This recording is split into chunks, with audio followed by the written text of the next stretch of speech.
Hello guys, ito pangalawang araw na itong ulan. Kahapon umulan din, pero ngayon medyo malakas. Kaya yung pagbubuhos nila ng slab ay medyo naapektuhan dahil ayun, medyo malakas ang ulan yun. Nag-uumpisa sila na magbuhos ng slab. Kasi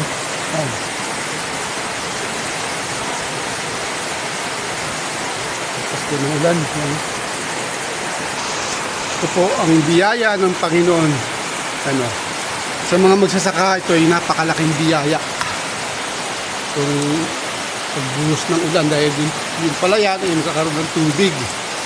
Pero sa mga nagko-construction, lalo na kung nag-uumpisa pa lang silang magbuhos, ay ito po ay medyo sagabal sa kanila.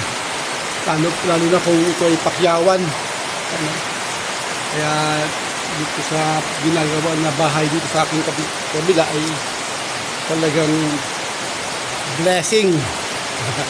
Ito po pangalawang araw po. Kahapon umulan din, pero kahapon medyo mahina. Ito medyo malakas. Hallelujah. Salamat Lord, salamat sa biyaya ng ulan. Salamat sa magkakaroon ng tubig yung palayan. Hallelujah. Thank you Lord. Thank you Jesus.